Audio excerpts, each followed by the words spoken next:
할렐루야. 오늘 이 새벽에도 또 말씀과 기도로 하루를 시작하는 여러분 가운데 주님의 크신 사랑과 은혜가 함께 하시기를 축복합니다.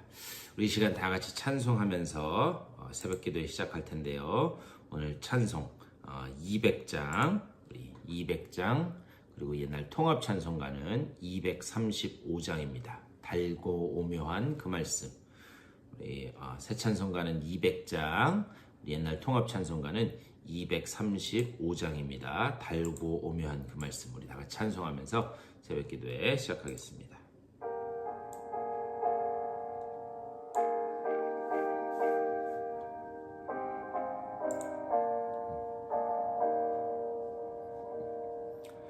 달고 오묘한 그 말씀, 생명의 말씀은 귀한 그 말씀 진실로 생명의 말씀이 나의 길과 믿음 밝히 보여주니 아름답고 귀한 말씀 생명샘이로다.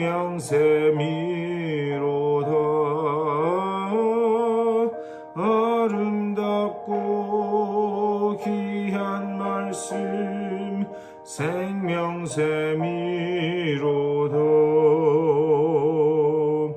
귀한 주님의 말씀은 내 노래 되도다.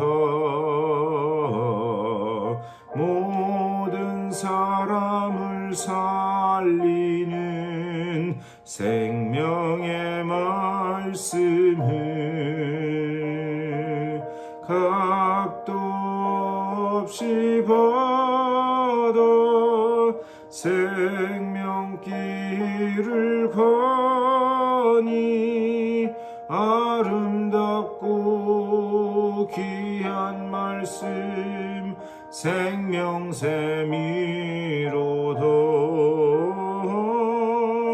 아름답고 귀한 말씀 생명샘이로다.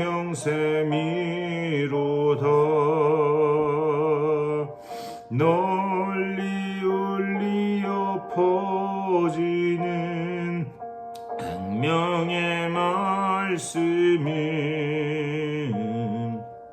마음의 용서와 평안을 골고루 주나니 다만 예수 말씀 듣고 복을 받네.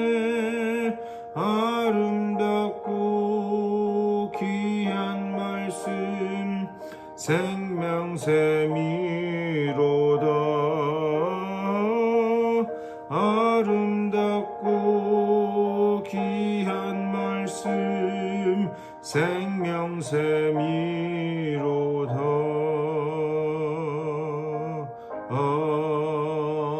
아멘. 우리 다 같이 기도하시겠습니다. 주님의 은혜를 감사드립니다. 오늘 이 아침에도 또 주님 깨워주시고 우리의 첫 시간을 주님 앞에 찬양과 말씀으로 또 하루를 시작하게 하시니 감사를 드립니다. 우리가 지금 찬양한 것처럼 우리를 살리는 이 생명의 말씀이 아버지여 오직 주님 그 주의 음성으로 들려지게 하여 주시고 또 이 말씀 가운데서 주님의 뜻이 깨달아져 아버지여 우리의 걸음걸음마다 주님의 말씀이 우리를 어떻게 지키시고 인도하시고 보호하시는지를 아버지여 보게 하여 주시옵소서. 오늘 이 아침에도 주님의 말씀을 나눌 때에 말씀 가운데서 주님의 뜻이 깨달아지고 또 그 말씀 붙잡고 기도할 때에 모든 막혔던 문제들이 열려지는 귀한 아침 될 수 있도록 복 내려 주시옵소서. 감사하고 우리 주 예수 그리스도의 이름으로 간절히 기도드리옵나이다. 아멘. 우리 하나님의 말씀 보시겠습니다. 오늘 히브리서 4장 말씀 한 번 더 볼 텐데요. 우리 히브리서 4장 12절과 13절 말씀 두 절입니다. 히브리서 4장 12절과 13절 우리 두 절인데요. 우리 다 같이 한 목소리로 받들어 읽겠습니다. 다 같이 읽겠습니다. 시작. 하나님의 말씀은 살아있고 활력이 있어 좌우에 날선 어떤 검보다도 예리하여 혼과 영과 및 관절과 골수를 찔러 쪼개기까지 하며 또 마음의 생각과 뜻을 판단하나니 지으신 것이 하나도 그 앞에 나타나지 않음이 없고 우리의 결산을 받으실 이의 눈 앞에 만물이 벌거벗은 것 같이 드러나느니라. 아멘. 우리 말씀 가지고 또 우리 말씀 나누도록 하겠습니다. 우리가 오늘 이 읽은 말씀은 우리가 예전에 주일 설교 말씀에서도 한번 다뤘고 또 우리가 익히 들어서 잘 알고 있는 그런 말씀입니다. 근데 항상 우리가 성경을 읽을 때 꼭 우리가 유념해야 되는 것은 무엇인가? 하나님의 말씀은요, 그 말씀만 이렇게 하늘에서 뚝 떨어진 것처럼 그렇게 우리에게 주어지지 않았습니다. 뭐냐? 이 앞과 뒤, 또 전후 좌우 이 문맥과 연결되어서 그 말씀이 우리에게 주어졌다라고 하는 사실을 잊어서는 안 됩니다. 그래서 어떤 말씀을 읽을 때는 그 앞에서 무슨 말씀을 하셨는지 또 그 뒤에서 무슨 말씀을 하시는지 이런 전후좌우 문맥을 살피면서 말씀을 읽어야 우리가 말씀을 제대로 이해할 수 있다라고 그렇게 말씀드릴 수 있습니다. 자, 이런 차원에서 우리 토요일 말씀 히브리서 4장 1절부터 10절까지 이 앞에서는 어떤 말씀을 했는가? 이 토요일 말씀에서 이 앞부분에서는 우리가 참된 안식으로 들어가기를 힘써야 된다 그 말씀을 하셨어요. 참된 안식으로 들어가기를 힘쓰라. 그리고 난 다음에 오늘 읽은 12절 말씀에서 하나님의 말씀은 살아있고 활력이 있어 이렇게 말씀하고 있어요. 자, 그렇다면 앞의 말씀과 연결해서 참된 안식으로 들어가기를 힘쓰는 것과 하나님의 말씀이 살아있다는 것, 도대체 이 두 개가 무슨 그 관계가 있고 어떤 연결고리가 있는가, 이것을 한번 봐야 됩니다. 우리가 이것을 띄워놓고 보면 갑자기 참된 안식에 들어가기를 힘쓰라 말씀을 한 다음에 하나님의 말씀은 살아있고 주제가 완전히 확 바뀌는 것처럼 그렇게 느낄 수 있다라고 하는 사실입니다. 그런데 이 두 이야기가 서로 다른 주제를 이야기하고 있는 게 아니에요. 한 가지 주제를 일관되게 지금 말씀하고 있습니다. 근데 이렇게 느껴지는 이유는 뭐냐? 이 원문, 이 헬라어 성경 이 맨 12절 앞에는 왜냐하면이라고 하는 이 가르라고 하는 단어가 있는데요. 그 왜냐하면이라고 하는 그 단어가 우리가 읽고 있는 이 한국어 성경에는 번역에서 빠져 있어요. 그래서 그것을 빼놓고 보니까 서로 다른 주제처럼 그렇게 여겨집니다. 12절 앞에 왜냐하면이라고 하는 그 단어를 넣으면 이런 내용이 되는 겁니다. 앞에서 참된 안식에 들어가야 된다. 그것에 관해서 말씀하면서 참된 안식에 들어가지 못한 그 광야의 이스라엘 백성에 대해서 말씀하고 있습니다. 이 광야 이스라엘 백성이 참된 안식에 들어가지 못한 그 이유가 어디 있는가? 그들이 하나님의 약속을 믿지 않았기 때문이다. 그리고 하나님 앞에 온전히 순종하지 않았기 때문이다. 이렇게 말씀해요. 그러니까 참된 안식과 하나님의 약속을 믿지 않은 것, 그리고 순종하지 않은 것, 그것이 연결된다라는 그런 말씀이에요. 그러니까요, 하나님의 말씀이 이야기하고 있는 이 안식이라고 하는 것, 그것은 뭐냐? 그냥 아무 일도 하지 않고 가만히 쉬고 있는 것, 그것을 말씀하는 게 아닙니다. 하나님의 질서 밑으로 들어가서 그래서 그 하나님이 주시는 그 약속의 말씀을 온전히 의지할 때만 비로소 안식이 회복된다. 그것을 이 히브리서 4장 앞부분에서 지금 말씀하고 있습니다. 하나님이 온 세상을 창조하신 후에 일곱째 날에 안식하셨습니다. 이것은 하나님이 인간을 창조하신 그 최종 목적지가 어디인가 그것을 보여주시는 거예요. 하나님이 인간을 창조하신 그 최종의 목적지는 어디인가? 안식으로 들어가게 하기 위함이다. 이것을 하나님께서 친히 보여주신 겁니다. 그리고 지금 우리는 그 안식으로 들어가기 위한 그 기나긴 싸움을 지금 우리는 삶 속에서 하고 있는 거예요. 이렇게 안식에 들어가기를 힘쓰라 말씀한 후에, 왜냐하면 하나님의 말씀은 살아있고 활력 있어, 이렇게 말씀하거든요. 그렇다면 하나님의 말씀이 살아있고 활력이 있다, 이것은 무슨 말씀인가? 우리 12절 앞부분을 다시 한번 보겠습니다. 하나님의 말씀은 살아있고 활력이 있어 좌우에 날선 어떤 검보다도 예리하여, 이렇게 말씀해요. 여기 좌우에 날선 어떤 검이라고 하는 그런 표현이 등장합니다. 여러분 한번 생각해 보셨으면 좋겠어요. 이 좌우에 날선 검이라고 할 때, 이 검이라고 하는 것은 사람을 살리는 기능도 하고 때로는 사람을 죽이는 기능도 합니다. 그래서 이 검에는 사람을 지키고 살리는 일도 하지만 죽이는 일도 한다. 그래서 좌우에 날선 검이라는 그런 표현을 지금 사용하는 거예요. 그렇다면 사람을 살리는 차원의 검은 도대체 어떤 의미인가? 누가복음 22장 61절 말씀, 오늘 꼭 한번 읽어보셨으면 좋겠어요. 누가복음 22장 61절 말씀, 그 이하를 보면 예수님을 3번 부인하는 베드로의 모습이 나옵니다.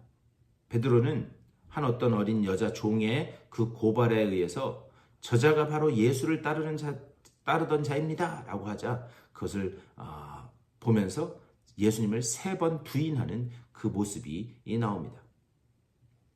그 3번을 부인하고 그렇게 딱 있을 때에 어느 한 지점에서 예수님의 시선과 베드로의 시선이 딱 마주치는 순간이 나와요. 여기 하나님의 말씀은 뭐라고 이야기하는가? 주께서 돌이켜 베드로를 보시니, 이렇게 말씀해요. 그 빌라도의 법정으로 이제 십자가에 달리기 위해서 나아가시는 그 주님이 돌이켜서 베드로를 쳐다보셨다는 거예요. 그때 그 3번 부인한 베드로의 시선과 주님의 시선이 부딪히게 됩니다. 그때 베드로가 이렇게 기록되어 있어요. 주의 말씀 곧 오늘 닭 울기 전에 내가 3번 나를 부인하리라 하심이 생각나서. 다시 말하면 주님의 시선과 베드로의 그 시선이 부딪히는 그 순간 주님의 말씀이 생각난 거예요. 그리고 그 주님의 말씀이 생각나서 어떻게 했는가? 나가서 심히 통곡하며 울었다, 그렇게 말씀하고 있습니다. 그리고는 낙담해서 고향으로 돌아간 그 베드로에게 부활하신 주님이 다시 찾아오십니다. 요한복음 말씀을 보면 주님은 베드로 앞에 나타나셔서 아무 말씀도 하지 않으세요. 야, 밥상을 차려놓고 야, 같이 밥 먹자, 이 말씀을 하세요. 저 같으면 너 왜 그때 나를 배반했냐? 내 너 그럴 줄 알았다, 이럴 것 같은데 주님은 아무 말씀도 하지 않으시고, 그리고 같이 상을 차려주시고 같이 식사를 하십니다. 그리고 난 후에 베드로에게 3번이나 똑같은 질문을 하십니다. 요한의 아들 시몬아, 내가 나를 사랑하느냐? 내가 나를 사랑하느냐? 3번이나 하세요. 그 3번이나 질문을 하심을 통해서 뭔가 실추되었던 그 베드로의 사도직을 다시 회복시켜줍니다.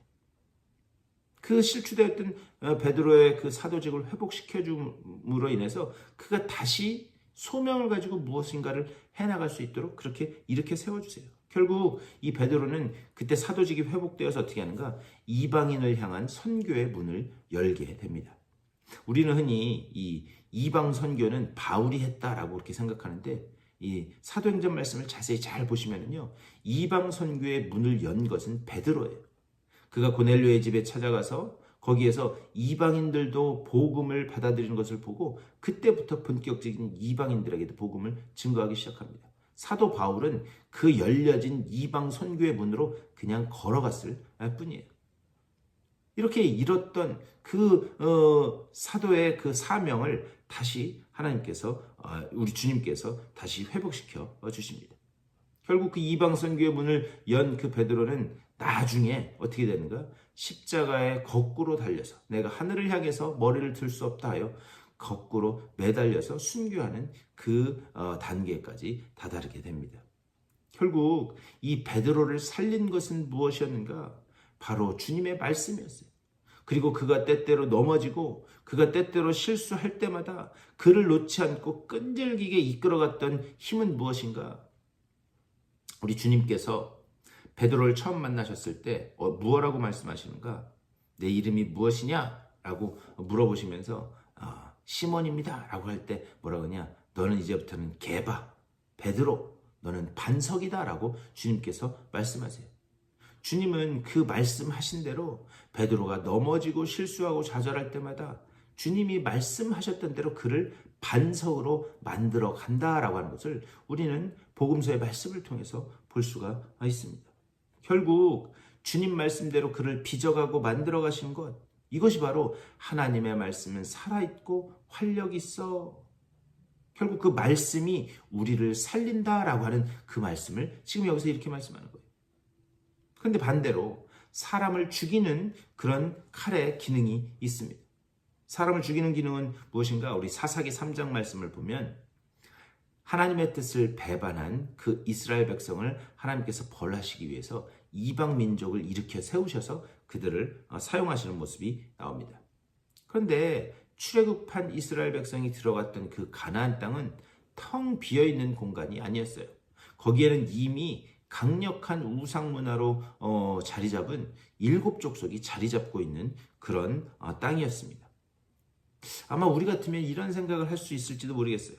아니, 이왕에 안식의 땅으로, 기왕의 안식의 땅으로 이렇게 들어 보내실 거면 좀 적들도 싹 다 제거해 주시고 이렇게 빈 땅으로 들어가게 하시면 좋을 텐데, 왜 하나님은 거기에 그 강력한 우상 문화로 자리 잡은 7 족속이 있는 땅으로 이스라엘 백성을 들여보내시는가? 근데 사사기 3장 4절 말씀에 이렇게 말씀해요. 그들이 내가 모세에게 일러준 말대로 순종하는가 안 하는가를 시험하기 위해서였다, 이렇게 말씀해요. 그런데 결국 이 사사기의 이스라엘 백성은 그 시험에 실패했는가 합격했는가? 이스라엘 백성은 그 시험에 실패하게 됩니다. 그리고 하나님의 초대를 끝까지 영접하지 않은 자들의 결말이 어떠한가? 특별히 제가 아까 앞에서 사사기 3장 말씀드렸는데요. 사사기 3장에 보면은 이 왼손잡이 사사 에훗이라고 하는 사람에 대한 그 기록을 말씀하고 있습니다. 이스라엘 백성이 하나님 앞에 악을 행하자 하나님이 모압 왕을 일으켜 세우세요. 그래서 이스라엘 백성을 아주 혹독하게 그 고난의 땅으로 몰아넣습니다. 그때 하나님께서 그 왼손잡이 사사 에훗을 일으켜 세우신 후에 어떻게 하는가? 그가 왼손잡이였기 때문에 이 오른쪽 허벅지에다가 이 좌우에 날선 칼을 숨기고 들어갔다, 이렇게 말씀하고 있어요. 바로 여기에서 온 말씀이 오늘 우리가 읽은 말씀이에요. 좌우에 날선 칼이라고 하는 표현은 이 성경에서 이곳에 딱 한 번 나옵니다. 그러니까 구약 성경을 아주 잘 알고 있었던 히브리서 이 기자는 이 표현을 그대로 갖다 쓰는 거예요. 그래서 그 좌우에 날선 검을 가지고 이 에훗이 어떻게 하는가? 그 모압 왕을 찔러 죽이는 장면이 사사기 3장 말씀에 나옵니다. 자, 지금까지 좌우에 날선 검이라고 하는 것에 사람을 살리는 기능, 또 사람을 죽이기도 하는 기능, 그 2가지에 대해서 말씀을 봤어요. 말씀을 따라서 살아가는 자에게는 그 하나님의 말씀은 뭐냐? 사람을 살리는 말씀이 된다는 거예요. 하지만 그 하나님의 말씀에 끝까지 거역하고 대적하고 불순종하는 자에게는 아주 끔찍한 심판의 말씀이 된다라고 하는 것을 지금 2가지 이 성경의 예를 통해서 우리는 볼 수 있습니다. 이 말씀은 오늘 또 13절 말씀, 13절에서 이렇게 말씀해요. 지으신 것이 하나도 그 앞에 나타나지 않음이 없고 우리의 결산을 받으실 이의 눈 앞에 만물이 벌거벗은 것 같이 드러나느니라. 이 말씀 무슨 이야기냐? 우리는 지금 하나님의 말씀을 듣고 있습니다. 그렇다면 하나님의 말씀을 듣고 있다면 이것은 이미 우리는 하나님의 말씀을 맡은 자가 된다라는 거예요. 그러니까 말씀이 그냥 우리는 주일날 와서 설교 시간에 앉아서 말씀 듣는 것, 이게 그냥 듣는 것만으로 끝나는 게 아니라는 거예요. 이미 말씀을 듣는 순간 우리는 말씀을 맡은 자가 되었다. 그런데 그런 자들에게는 반드시 이런 날이 온다는 거예요. 어떤 날인가? 그 들은 말씀을 하나님 앞에 이렇게 되돌려 드리면서 그것을 결산할 때가 반드시 온다라고 하는 그런 말씀이에요. 그러니까 우리가 하나님의 말씀을 듣는다는 것은 아주 엄청나게 이 엄중한 그런 일이다라고 하는 것을 우리는 볼 수 있습니다. 그 들은 말씀을 하나님 앞에 되돌려 드릴 날이 반드시 온다라고 하는 거예요.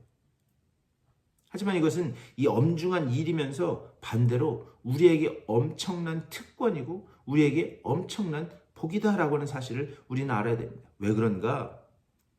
우리가 걸어가는 그 길 가운데 하나님은 어린 양의 공로를 따라서 우리를 반드시 참된 안식으로 들여보낼 것이기 때문에 이 말씀을 통해서 우리를 참된 안식으로 들여보내실 것이기 때문에 그렇기 때문에 이것은 우리에게 엄청난 특권이고 복이다라고 하는 사실이에요.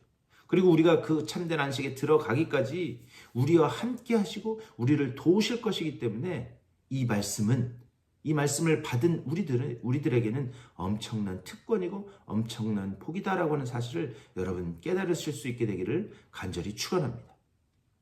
오늘 이 새벽에도 기도하실 때 그렇게 기도하셨으면 좋겠어요. 하나님, 사람을 살리는, 때로는 심판하기도 하지만 사람을 말씀대로 살고자 하는 자를 살리는 이 말씀이 우리에게 능력이 되고 그리고 우리에게 활력이 되고 운동력이 되어서 오늘도 이 말씀 붙잡고 내가 그 순종하며 나아가 주님이 약속하신 그 참된 안식으로 들어갈 수 있도록 하나님 나를 인도하여 주시옵소서. 오늘 이렇게 기도하심으로 또 말씀 붙잡고 승리하시는 복된 한 날 되시기를 주님의 이름으로 간절히 축원합니다. 이 말씀을 생각하면서 또 우리 교회를 위해서 또 이번 주부터 있을 우리 전도를 위해서도 지금 날씨도 비도 온다고 하고 하는데 날씨도 하나님께서 우리가 전도할 수 있게 해달라고 그렇게 좋은 날씨 달라고 기도하시고 또 특별히 아픈 분들 수술 후에 회복하는 분들 위해서 여러분들의 개인적인 기도의 제목들을 놓고 기도하신 후에 삶의 자리로 돌아가시도록 하겠습니다. 우리 다 같이 말씀을 생각하면서 말씀 붙들고 다 같이 한 목소리로 기도하며 나가겠습니다. 우리 주님의 크신 사랑과 은혜를 감사드립니다. 아버지, 오늘 이 아침에도 주님의 말씀을 하루를 시작하게 하시니 감사를 드립니다.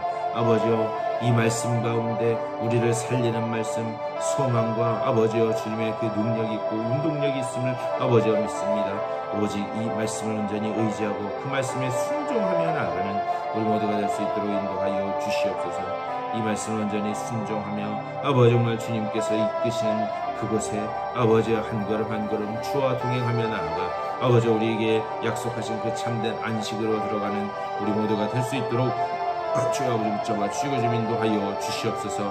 아버지여, 우리들은 때로는 연약하기에 넘어지고 아버지여 좌절하고 하지만은 아버지여 그때마다 하나님께서 어린 양의 그 보혈의 공로를 의지하여 우리를 다시 일으켜 세우실 줄 믿사오니 아버지 주님의 그 보혈의 공로를 의지하여 오직 아버지여 말씀께서 아버지 우리를 이끌어 가실 때 그 말씀에 순종하며 나아가는 아버지 우리들 될 수 있도록 주여 붙잡아 주시고 좀 인도하여 주시옵소서. 주여, 우리 교회에 이 말씀을 사모하는 아버지여 주의 백성들이 계속해서 모여들 수 있도록 인도하여 주시옵소서. 말씀을 사모하고 말씀의 그 놀라운 은혜가 아버지여 우리 가운데 있음을 감사하며 고백하는 아버지여 성도들이 계속 모여지게 하여 주시고 아버지여 말씀 가운데 온전히 뿌리 내린 아버지 우리 교회 될 수 있도록 주님 붙잡아 주시고 좀 인도하여 주시옵소서. 주님 간절히 간과 없기는 아버지여 수술 후에 또 여러가지 육체의 질병으로 인하여 고통받는 이들이 있습니다. 아버지여 그 아픈 곳마다 주님 찾아가시고 주님 안수하여 주시옵소서. 주님께서 치유의 광선을 비춰주시사 아버지 온전히 회복되는 귀한 역사를 맛보게 하여 주시고 하나님이 회복케 하시고 하나님께서 다시 살리시는 귀한 역사를 아버지와 맛보게 하여 주시옵소서. 주님의 그 능력의 손을 의지하여 아버지 그 자리에서 일어나 다시 주님 앞에 나와 헌신하며 나아가는 주의 귀한 백성들 다 되게 하여 주시옵소서. 아버지여, 오늘날도 말씀과 기도로 시작한 주님의 귀한 백성들입니다. 한 분 한 분 찾아가시고 위로하시고 능력 주시사 오늘도 말씀 붙잡고 승리하는 아버지 오늘도 말씀 안에서 주님 앞에 찬양과 영광 올려드리는 복된 한 날 될 수 있도록 주여 붙드시고 인도하여 주시옵소서. 주님의 살아계심이 드러나는 아버지여 귀한 한 날 될 수 있도록 복 내려 주시옵소서.